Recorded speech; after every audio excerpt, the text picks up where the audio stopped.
Boa tarde a todos. Vamos então fechando os nossos olhos, agradecendo a Deus pela nossa vida, pela nossa saúde, pelas nossas casas,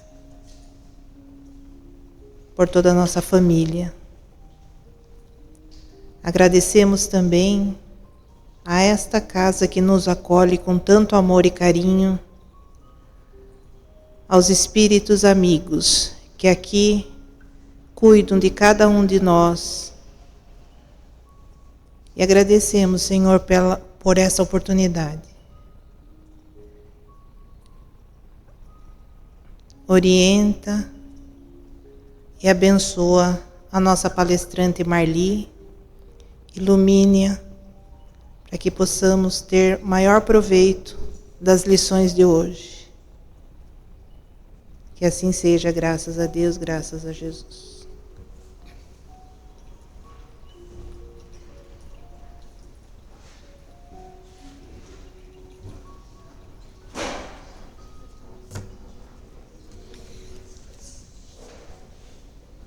Quase boa noite já, né? É um prazer estar aqui com vocês. Que Deus abençoe a todos.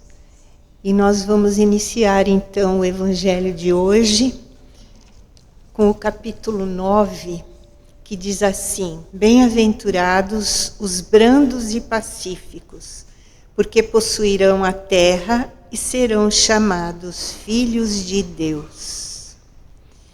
E nesse capítulo, vocês podem notar, né, que ele fala muita coisa boa e que nessa encarnação a gente vai passando por várias etapas, né, na vida. Então, se a gente for parar para pensar, né, desde o nosso nascimento, a nossa infância, o nosso lar, nossos pais, né, que nos educaram, depois nós vamos para a escola. Depois, mais para frente, nós vamos ter um relacionamento amoroso. E aí, em uma época da vida, aparecem dores, doenças. E depois vem a velhice e a morte, né? E tudo isso, se a gente parar para pensar, são mecanismos para a gente o quê? Amadurecer. Para a gente estar vivendo aqui nesse planeta mais uma encarnação, mais um aprendizado para o nosso espírito, né? E também exercitar o que a gente mais precisa aprender nessa nova vida é exercitar o bem, como diz aqui no Evangelho, né? Bem-aventurados os brandos e pacíficos. Então a gente precisa seguir as leis divinas, né? Aprendendo muita coisa e praticando o amor e a caridade. E então os que seguem por esse caminho do bem, eles caminham mais depressa, evoluem mais depressa, quem segue por esse caminho do bem. E aí, na verdade, revelam a sabedoria, né, que tinham já, que a gente acumula, né, no nosso espírito, essa sabedoria que muitos intelectuais não percebem. Porque os intelectuais, muitas vezes, focam só naquele aquele tema, né, que eles têm que desenvolver, e eles procuram sempre coisas assim, difíceis não é qualquer um que sabe, que pensa, né? E eles não vêm para esse lado da sabedoria que a gente tem aqui, né? E eles também têm, mas não perceberam aquela sabedoria que se revela num gesto de bondade. É tão lindo. Tem pessoas analfabetas, né? Vocês podem notar que tem um coração enorme, ajudam as pessoas, têm prazer de ajudar. E, por outro lado, um intelectual passa batido, né? E assim, isso é a gente agindo assim, né, nessa sintonia do bem, é a nossa ponte com Deus. Então, o nosso planeta, ele passa por lentas e diversas transformações, né? E ainda a gente precisa aprender a ser manso, paciente. Não é sempre que a gente é. Por quê? Porque a gente não é perfeito. Ninguém aqui é perfeito. Mas a gente precisa procurar ao máximo, né, ser uma pessoa que evolui. E a própria natureza, né, ela nos ensina isso, a gente ser paciente. A própria natureza, a natureza não dá saltos, né? Tudo tem o seu tempo certo de nascer, de crescer. Por exemplo, a borboleta, né, antes dela ser tão linda, ela foi uma lagarta. E aí, no entanto, nós não queremos dizer que ser paciente é ser passivo. Não, de jeito nenhum. Não é isso. Mas nós precisamos desenvolver dentro de nós a serenidade. Ser calmo diante das situações, né? Que isso ajuda a gente a ter mais paciência. E ser persistente também. Isso são grandes virtudes que a gente acumula no nosso espírito. E a obediência também, a resignação, né? Que são acompanhadas pela doçura. Quem é paciente, resignado, geralmente é uma pessoa doce. Entendam também que obedecer não é negar a própria vontade, né? Mas a gente tem que entender que quando a gente obedece, a gente coopera, né, com os outros, através do quê? Da lógica e da razão. A gente acaba obedecendo por a gente saber que é necessário fazer aquilo, né? Então, também tem aqueles que só dizem amém. Aquelas pessoas que tudo elas concordam, mas elas escondem dentro delas um grande complexo de inferioridade. Pode ser até por problemas de infância, né? Com pais que colocavam muito medo nessas crianças, ameaçavam, como forma de obediência, que era uma maneira prática de educar. Antigamente era assim, né? Os pais pegavam mesmo firme com a gente. Mas é uma maneira boa, mas também é contraindicada, porque ela anula a personalidade da gente. E quando adulto, essas pessoas não se sentem independentes, não conseguem mostrar a própria vontade. E aquela pessoa que aceita ordens, é o tipo de pessoa que aceita ordens, mas fica sempre com o sentimento de que não agradou, obedeceu ordens e fica revoltada, às vezes por esperar receber amor, consideração por aquilo que ela fez. Então é o tipo de pessoa que não sabe dizer não e nunca se realiza, nunca progride. É difícil, eu conheço muita gente assim, inclusive eu. Não sei dizer não, mas eu estou aprendendo, viu? Eu estou fazendo um curso para aprender. E por outro lado, lá no outro extremo, né, da vida, existem também aqueles pais que não põem limites, né, nos filhos, na educação dos filhos. E aí o que acontece? Eles geram crianças que pensam que nunca terão dificuldade na vida e querem seus desejos sempre realizados, ser obedecidos, exigem mais e mais, né? As crianças hoje em dia, a maioria é assim, podem reparar. E isso não acontece, né? Delas serem sempre satisfeitas, não é sempre. Aí fica aquela frustração, né? e vão ficar sempre infelizes. São crianças que serão sempre infelizes. Então, gente, a obediência é o consentimento da lógica e da razão, como eu falei há pouco, né?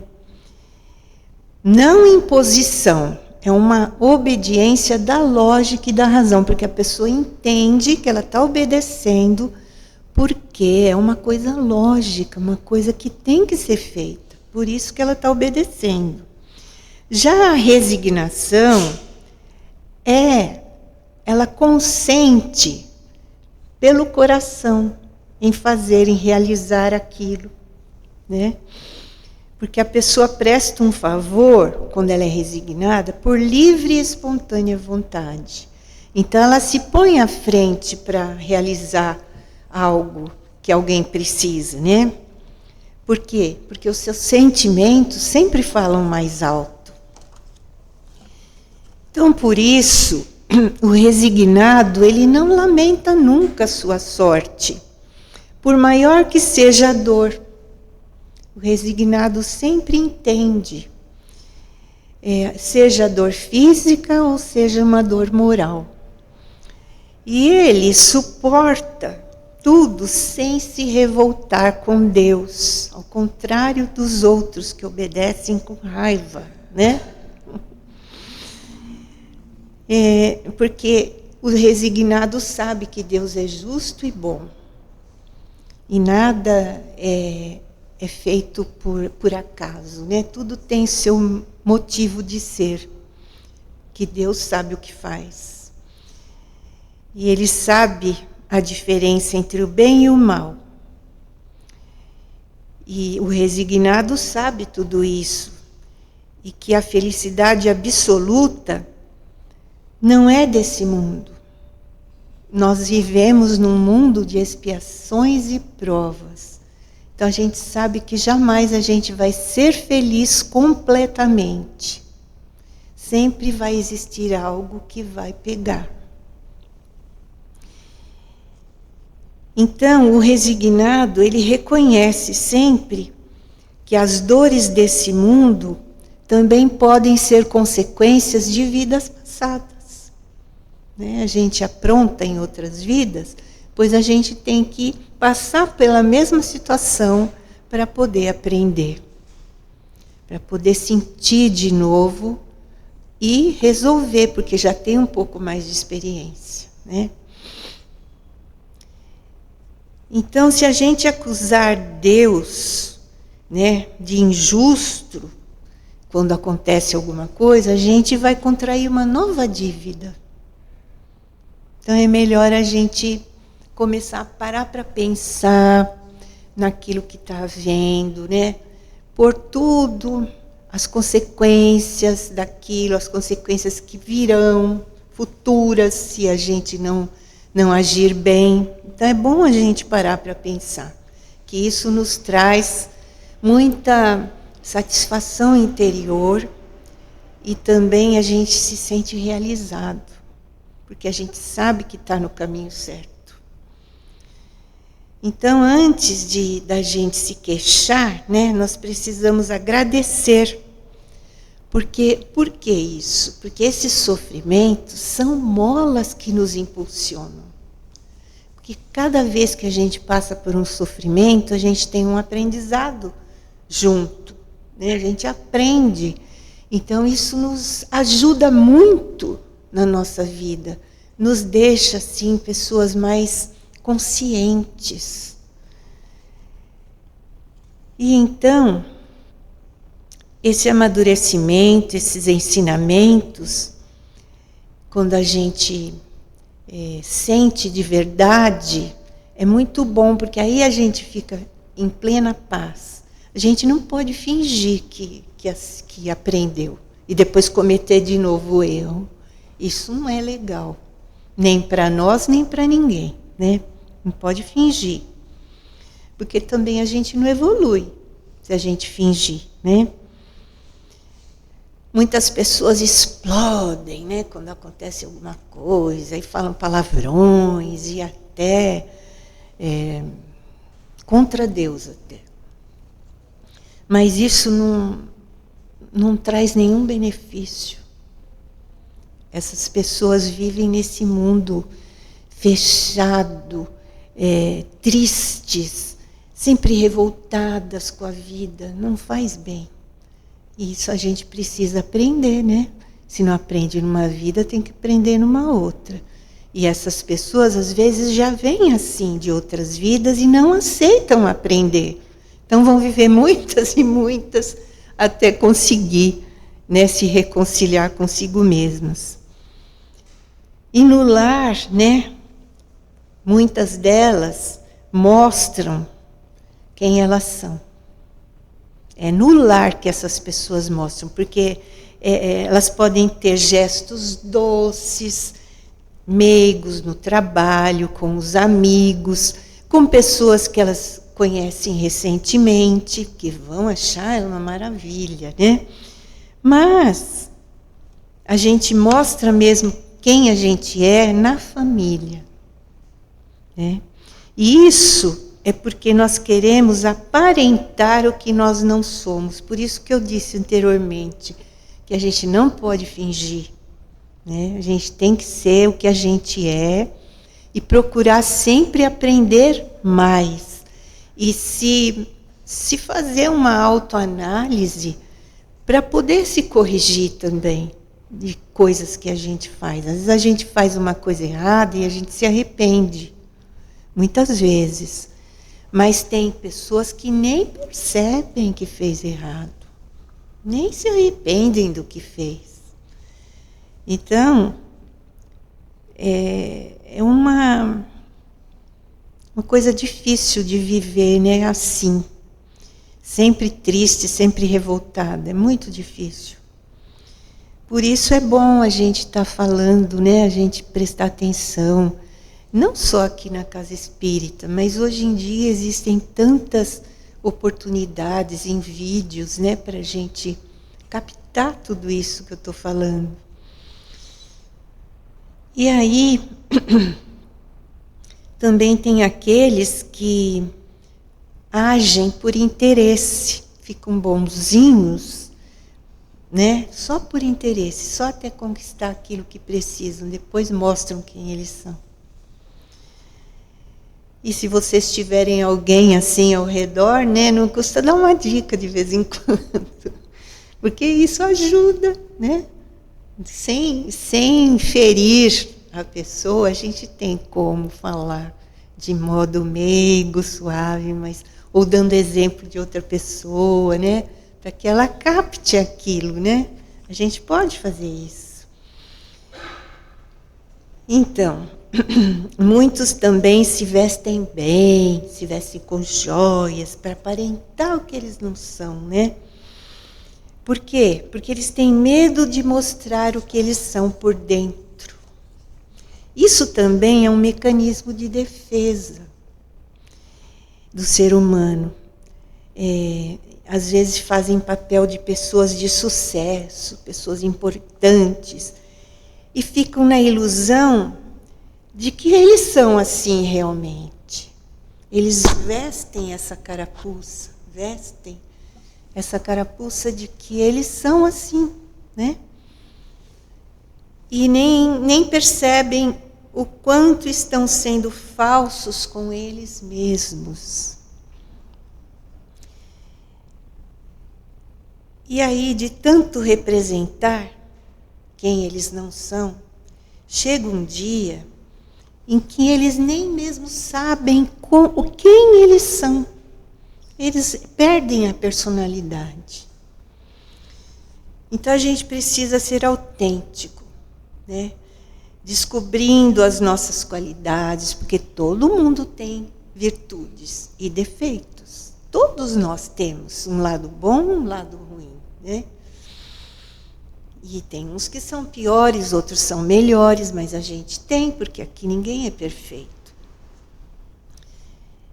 Então, essas qualidades nós herdamos do nosso Pai maior, de Deus, né, que nos criou. E se a gente agir com mais naturalidade, com respeito com os familiares, principalmente, servir ao próximo, né? Não como obrigação, mas com bondade e carinho, a gente vai poder seguir, né, a nossa caminhada e a nossa real missão, que cada um de nós tem uma missão aqui na Terra, né? E essa missão também de todos nós, não é só de cada um, é de todos, né? É o amadurecimento espiritual. É para isso que a gente veio novamente, reencarnou, para cada vez mais amadurecer e ser uma pessoa melhor. Isso é ser brando e pacífico. Então, gente, como é meu costume, agora eu vou contar uma historinha referente ao assunto, né? E hoje eu trouxe uma história real, tá? Eu vou contar a história de um contador de histórias. Ele vive disso. O nome dele é Roberto Carlos Ramos. Eu ia falar Amaral, nada a ver. É Roberto Carlos Ramos o nome dele. Se vocês quiserem olhar no YouTube, o vídeo, tem vídeos dele, é Roberto Carlos Ramos. Então, eu vi um vídeo que ele conta a história da própria vida dele. Ele nasceu em Belo Horizonte, numa favela. A mãe já tinha 9 filhos, ele era o 10º filho. E ele, né, vivia ali, ele achava normal viver naquele ambiente. E aos poucos que ele foi crescendo um pouquinho, né, ainda na infância, ele foi tendo amizade com aqueles meninos e ele foi ficando igual, né, aqueles meninos delinquentes. Aí, um belo dia, a mãe dele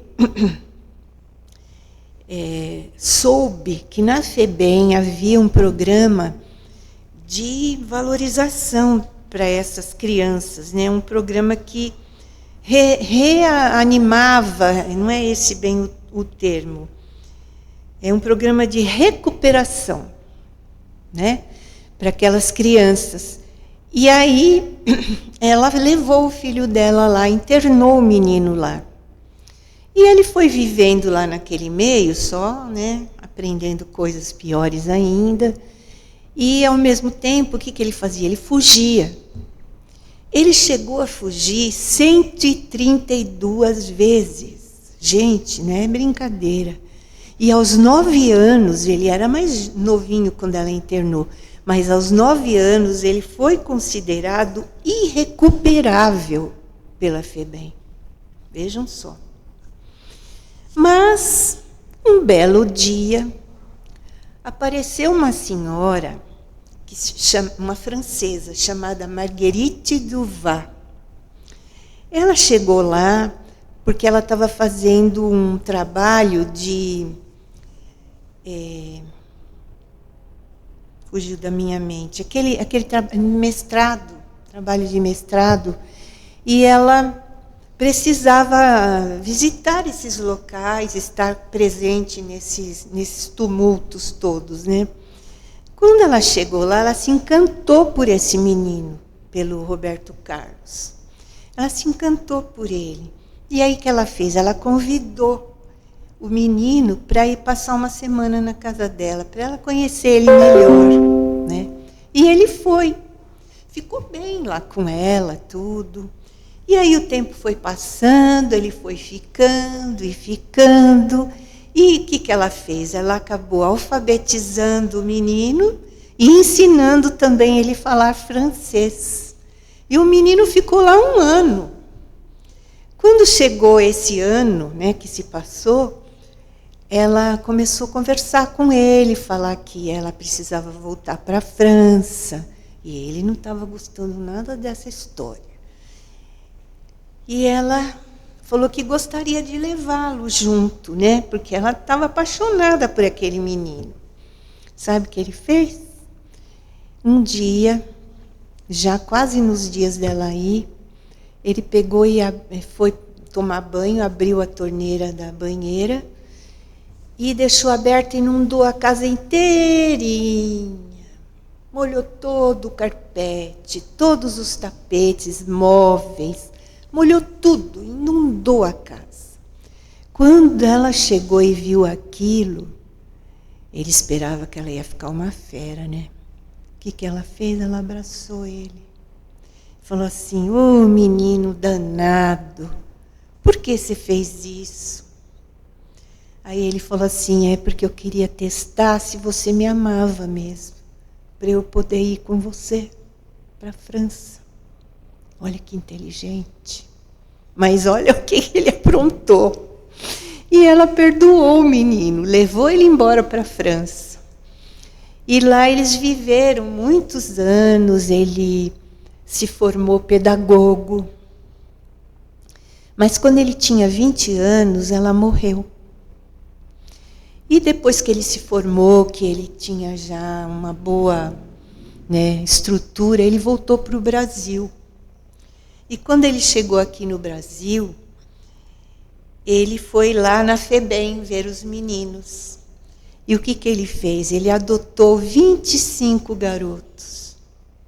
25. E ele acompanhava esses meninos, como ele era pedagogo também, né? Ele acompanhava, ele ajudava a estudar, ele alfabetizou, ajudou muito esses garotos, todos eles.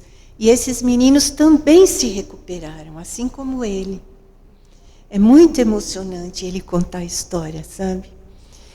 E aí, esses meninos, alguns deles, depois que se recuperaram, também adotaram outros meninos da FEBEM. E assim, né, isso vai se tornando, cada vez vai crescendo mais. Então, esse contador de história, ele fala que ele ganha a vida contando histórias, né? Ele tem dom para isso, dom maravilhoso. E ele ganha para isso, é o meio de vida dele. Ele fala até o que ele tem, os bens que ele tem. Ele é muito simples, sabe? Se vocês tiverem oportunidade, assistam no YouTube o Roberto Carlos Ramos. Ramos. Que ele é maravilhoso, gente. Vocês vão gostar muito. Então fica aí esse exemplo, né, de ser manso, pacífico, como esse senhor, que hoje ele já é mais de 50 anos, né? Esse senhor que tanto ajudou, tanto contribuiu, né, nessa situação dessas crianças. Ajudou a recuperar muitos, né, que hoje devem ser já até casados, já devem ter até filhos. Então, gente, fica aí essa mensagem de hoje, tá? Bem-aventurados os brandos e pacíficos. Então, agora nós vamos encerrar, né? Fazendo agora uma reflexão de tudo que a gente pôde absorver dessa palestrinha, mini palestrinha de hoje. Então, nós recebemos muito aqui nessa casa, muito amor, muito carinho, muito aconchego. Então, em troca, nós vamos fazer as nossas vibrações de amor. Vamos vibrar, então, muito amor pelo nosso planeta Terra, que está doente, né, com tantas guerras. Vamos vibrar para que esses países se conscientizem do mal que estão fazendo para a humanidade. Todos os dias, vocês podem, às 6 horas da tarde, às 18 horas, parar, porque existe muitas pessoas que fazem oração nesse horário. Eu deixo meu celular ligado nesse horário para fazer a oração. E é bom a gente se unir, né, para orar pelo nosso planeta, principalmente pelos países que estão em guerras. Também orar muito pela nossa família, pelos nossos amigos, E principalmente por aquele familiar com o qual a gente tem ainda tanta dificuldade de relacionamento. Que a gente possa oferecer a eles esse carinho que vai caminhando pelo universo até chegar até eles. Vibrar também muito amor por nós mesmos, para que a gente possa ser cada vez mais firme, mais forte nesse caminho do bem. E assim que a gente possa também ser instrumento, né, da bondade de Deus. E assim caminhando, a gente vai ser cada vez mais feliz. E então nós vamos encerrar agora a nossa pequena e humilde reunião, fazendo agora a prece que Jesus nos ensinou. Pai nosso que estais nos céus, santificado seja o vosso nome, venha a nós o vosso reino, seja feita a vossa vontade, assim na terra como nos céus. O pão nosso de cada dia nos dai hoje, perdoai as nossas ofensas, assim como nós perdoamos a quem nos tenha ofendido, e não nos deixeis cair em tentações, mas livrai-nos, Senhor, de todo o mal, porque vosso é o reino, o poder e a glória para todo sempre. Que assim seja, graças a Deus e graças a Jesus. Muito obrigada pela paciência que vocês tiveram de me ouvir, né? Muito obrigada. Agora nós vamos chamar